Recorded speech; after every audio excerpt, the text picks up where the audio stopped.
പിതാവിന്റെയും പുത്രന്റെയും പരിശുദ്ധാത്മാവിന്റെയും നാമത്തിൽ ആമേൻ.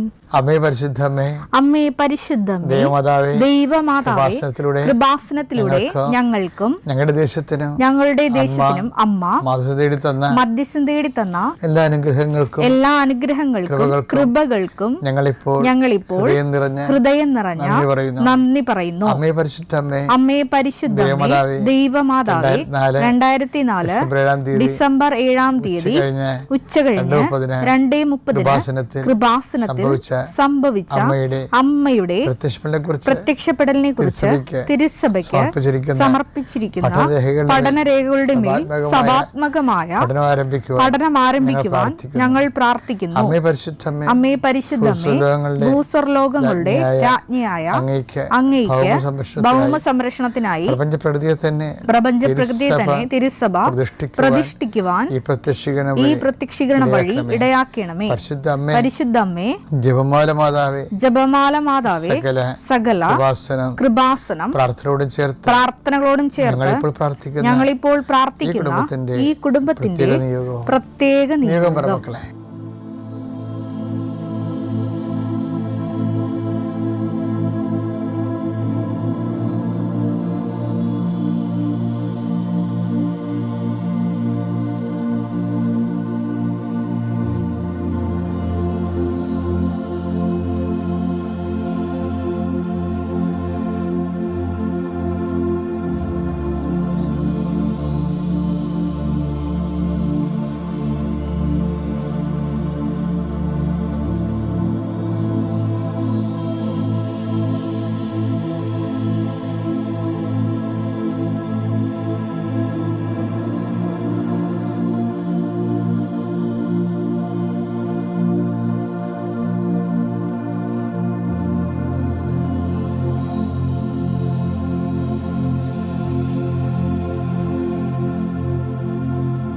അമ്മയുടെ പ്രത്യക്ഷീകരണത്തിന്റെ ഈ അനുഗ്രഹവേളയിൽ ഞങ്ങൾക്ക് സാധിച്ചു തരുവാൻ കനിയണമേ. വിശ്വാസ പ്രമാണം. സർവശക്തനായ പിതാവും ആകാശത്തിന്റെയും ഭൂമിയുടെയും സൃഷ്ടാവുമായ ദൈവത്തിൽ ഞാൻ വിശ്വസിക്കുന്നു. അവിടുത്തെ ഏകപുത്രനും ഞങ്ങളുടെ കർത്താവുമായ ഈശോമിശിഹായിലും ഞാൻ വിശ്വസിക്കുന്നു. ഈ പുത്രൻ പരിശുദ്ധാത്മാവിനാൽ ഗർഭസ്ഥനായി കന്യകാമറിയത്തിൽ നിന്ന് പിറന്ന് പൊന്തിയോസ് പീലാത്തോസിന്റെ കാലത്ത് പീഡകൾ സഹിച്ച് കുരിശിൽ തറയ്ക്കപ്പെട്ട് മരിച്ച് അടക്കപ്പെട്ട് പാതാളങ്ങളിൽ ഇറങ്ങി മരിച്ചവരുടെ ഇടയിൽ നിന്ന് 3-ാം നാൾ ഉയർത്ത് സ്വർഗത്തിലേക്ക് എഴുന്നള്ളി സർവശക്തിയുള്ള പിതാവായ ദൈവത്തിന്റെ വലതുഭാഗത്തിരിക്കുന്നു. അവിടെ നിന്ന് ജീവിക്കുന്നവരെയും മരിച്ചവരെയും വിധിക്കുവാൻ വരുമെന്നും ഞാൻ വിശ്വസിക്കുന്നു. പരിശുദ്ധാത്മാവിലും ഞാൻ വിശ്വസിക്കുന്നു. വിശുദ്ധ കത്തോലിക്കാ സഭയിലും പുണ്യവാന്മാരുടെ ഐക്യത്തിലും പാപങ്ങളുടെ മോചനത്തിലും ശരീരത്തിന്റെ ഉയർപ്പിലും നിത്യമായ ജീവിതത്തിലും ഞാൻ വിശ്വസിക്കുന്നു. ആമേൻ. സ്വർഗ്ഗസ്ഥനായ ഞങ്ങളുടെ പിതാവേ, അങ്ങയുടെ നാമം പൂജിതമാകണമേ. അങ്ങയുടെ രാജ്യം വരണമേ. അങ്ങയുടെ തിരുമനസ് സ്വർഗത്തിലെ പോലെ ഭൂമിയിലും ആകണമേ. അന്നു വേണ്ടുന്ന ആഹാരം ഇന്ന് ഞങ്ങൾക്ക് തരണമേ. ഞങ്ങളോട് തെറ്റ് ചെയ്യുന്നവരോട് ഞങ്ങൾ ക്ഷമിക്കുന്നത് പോലെ ഞങ്ങളുടെ തെറ്റുകൾ ഞങ്ങളോടും ക്ഷമിക്കണമേ. ഞങ്ങളെ പ്രലോഭനത്തിൽ ഉൾപ്പെടുത്തരുതേ, തിന്മയിൽ ഞങ്ങൾ രക്ഷിക്കണമേ. ആമേൻ. നന്മ നിറഞ്ഞ മറിയമേ, സ്വസ്തി. കർത്താവ് അങ്ങയുടെ കൂടെ സ്ത്രീകളിൽ അങ്ങ് അനുഗ്രഹിക്കപ്പെട്ടവളാകുന്നു. അങ്ങയുടെ ഉദരത്തിൻ ഫലമായി ഈശോ അനുഗ്രഹിക്കപ്പെട്ടവനാകുന്നു. പരിശുദ്ധ മറിയമേ, തമ്പുരാന്റെ അമ്മേ, പാപികളായ ഞങ്ങൾക്ക് വേണ്ടി ഇപ്പോഴും ഞങ്ങളുടെ മരണസമയത്തും തമ്പുരാനോട് അപേക്ഷിക്കണമേ. ആമേൻ. കർത്താവിന്റെ ഉന്നതമായ നാമത്തിന് സ്വസ്ഥം ചെയ്യുന്നു. കർത്താവിന്റെ വിശുദ്ധ പൗരോഹിത്യത്തെ മഹത്വപ്പെടുത്തണമേ.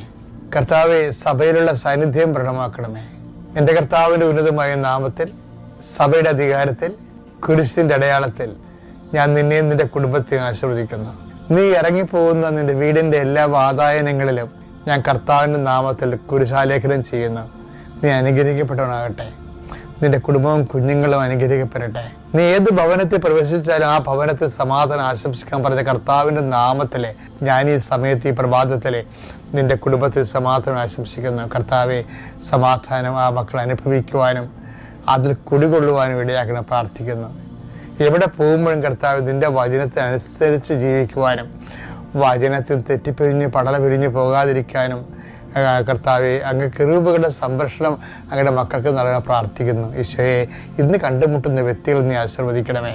കർത്താവെ, ഞങ്ങൾ നിൻ്റെ പീഡാനുഭവത്തിൻ്റെ ശക്തിയാൽ, കുരിശുമരണത്തിൻ്റെ ശക്തിയാൽ, അതിനേക്കാൾ വരുന്നതിന് ഉയർത്തെഴുന്നേൽപ്പിൻ്റെ ശക്തിയാൽ അങ്ങയുടെ മക്കളുടെ പ്രാർത്ഥനകൾ ചെവിക്കൊള്ളുകയും മാതാവിൻ്റെ മധ്യസ്ഥത അവ സ്വീകരിക്കപ്പെടുകയും ദൈവത്തിൻ്റെ കണ്ണീരുടെ അവർ വിതക്കാനുള്ള വിത്തുമായി പോകുന്നു. അവരെ ജയഘോഷത്തോടെ കൊയ്തക്കറ്റയുമായിട്ട് വരുന്നു എന്ന് പറഞ്ഞ് കർത്താവിൻ്റെ വചനം ഇന്ന് നിൻ്റെ ജീവിതത്തിൽ പാലിക്കുകയും നീ രാത്രി തിരിച്ചു വരുമ്പോൾ സന്തോഷത്തോടെ തിരിച്ചു വരുവാൻ ഇടയാകണമെന്ന് പ്രാർത്ഥിക്കുന്നു.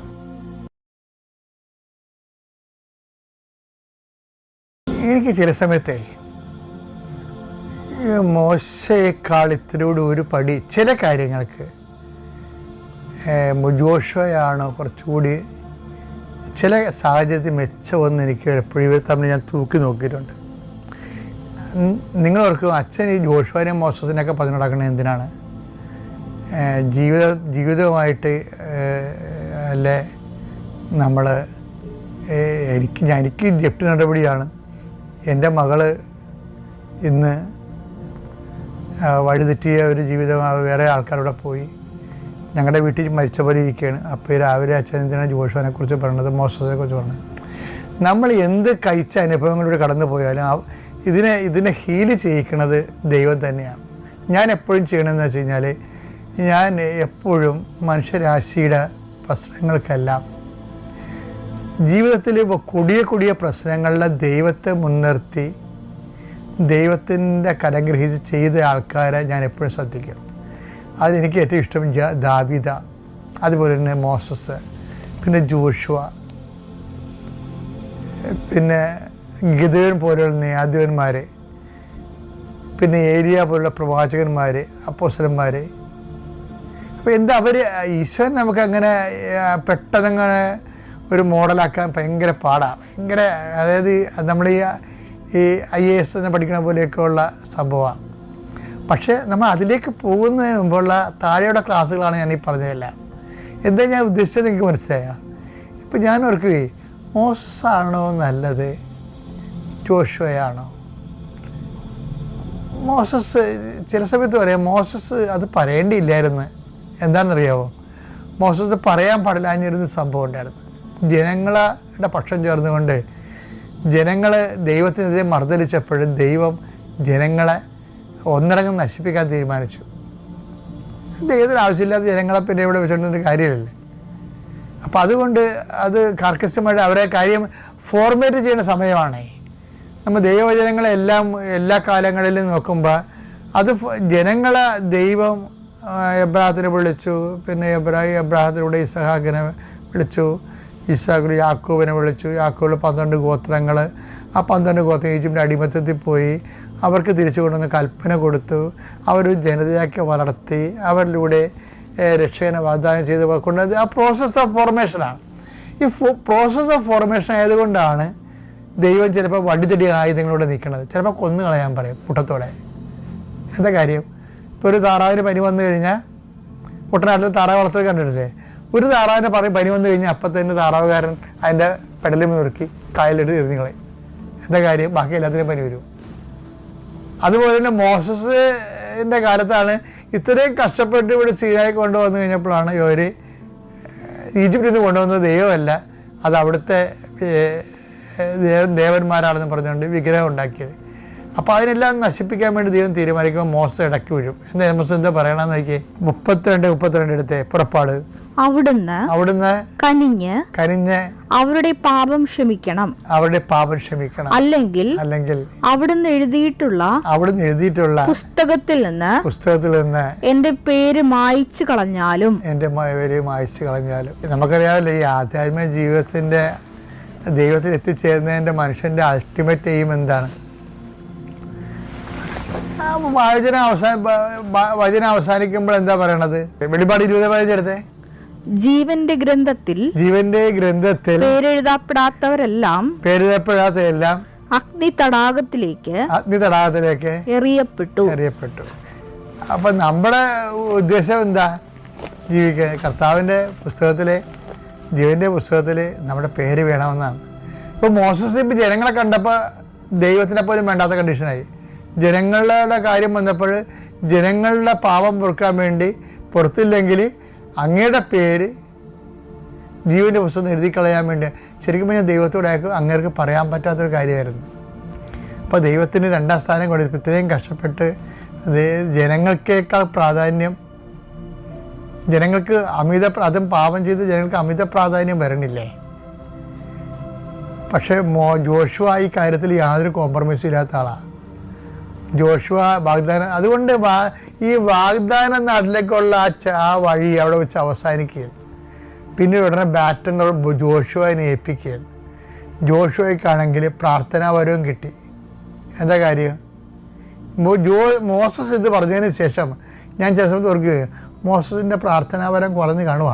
കാര്യത്തിൽ അടുത്ത അധ്യായത്തിൽ വരുമ്പോൾ ഈ മനുഷ്യൻ ഏതാണ്ട് ഒച്ചു കുത്തിയ പോലെ പ്രാർത്ഥനാ കൂടാരത്തിന് പോകുന്നുണ്ട്.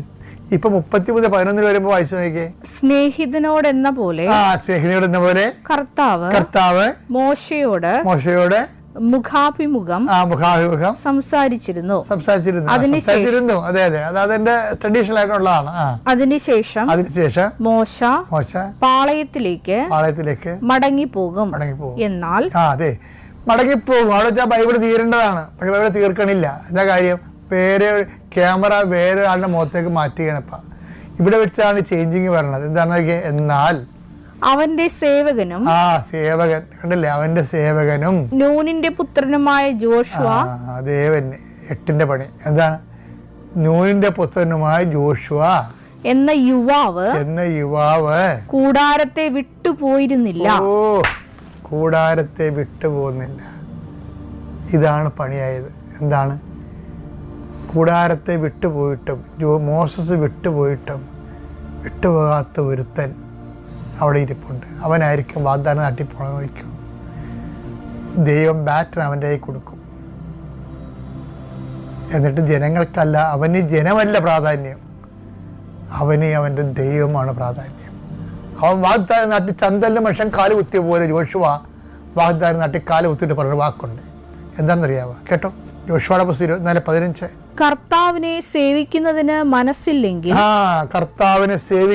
മനസ്സില്ലെങ്കിൽ നദിക്കക്കരെ നിങ്ങളുടെ പിതാക്കന്മാർ സേവിച്ച ദേവന്മാരെയോ നിങ്ങൾ വസിക്കുന്ന നാട്ടിലെ അമോര്യരുടെ ദേവന്മാരെയോ ആരെങ്കിലും തൊഴിലാന്ന് പറയണത്.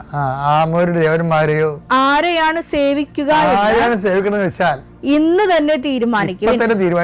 ഞാനും എന്റെ കുടുംബവും കർത്താവിനെ സേവിക്കും. അപ്പൊ അവിടെ ജനമല്ല പ്രശ്നം, ആരാണ്? കർത്താവാണ് പ്രശ്നം.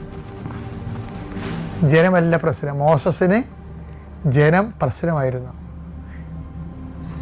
ആ ജനത്തെ രക്ഷിച്ചിട്ടുണ്ടെന്ന കർത്താവിൻ്റെ ഒരു ഓപ്ഷൻ വന്നപ്പോൾ ജീവൻ്റെ പുസ്തകത്തിൽ നിന്ന് വരെ പേര് മാറ്റാൻ പറഞ്ഞു.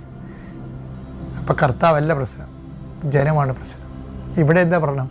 ഇവിടെ ജനമല്ല പ്രശ്നം, കർത്താവാണ് പ്രശ്നം. ഞാനും എൻ്റെ കുടുംബവും ഞങ്ങൾ സേവിക്കുന്ന കർത്താവിൻ്റെ കൂടെ നിൽക്കുവാണ്. അതായത് എപ്പോഴും ബൈബിളിൻ്റെ ഫോളോ ചെയ്യുന്ന ഒരു ഫോളോ ഉണ്ട്. എന്ന് വെച്ച് കഴിഞ്ഞാൽ ഒരു ഓപ്ഷൻ വന്നു കഴിഞ്ഞാൽ പിന്നെ ഭാര്യയാണ്, ഭർത്താവാണ്, മക്കളാണെന്നല്ല, കർത്താവാണ് വിഷയം. അത് എപ്പോഴും നമ്മൾ ചിന്തിക്കണം. അതായത് ഇത് ദൈവ തിരുസന്നിധിയിലേക്ക് വരുമ്പോൾ ഉണ്ടാകുന്ന ഒരു ലാസ്റ്റ് ടെംപ്റ്റേഷനായിട്ട് വരും. ഇത് ശരിക്കും പറഞ്ഞാൽ ഇതാണ് ലാസ്റ്റ് ടെംപ്റ്റേഷൻ, അല്ല കസാക്കിസ് പറഞ്ഞതല്ല. കർത്താവിന് ഓപ്ഷൻ വെക്കുന്ന ലാസ്റ്റ് ടെംപ്റ്റേഷനിൽ മോസസ് പരാജയപ്പെട്ട് വിജയിച്ചു. അത് ദൈവശാസ്ത്രന്മാർ ചിന്തിക്കുക. പക്ഷേ വിജയിച്ച ഒരു മനുഷ്യനെക്കുറിച്ചാണ് ഞാൻ പറയുന്നത്, ജോഷുവ.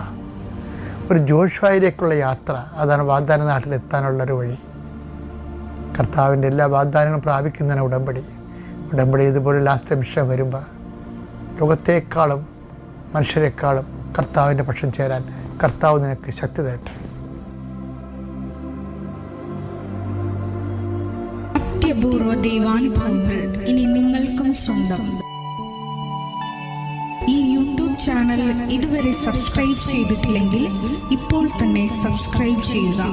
ഈ വീഡിയോ ഇപ്പോൾ തന്നെ നിങ്ങളുടെ സുഹൃത്തുക്കൾക്ക് ഷെയർ ചെയ്തുകൊണ്ട് കർത്താവിൻ്റെ പ്രേക്ഷിതരാകുക.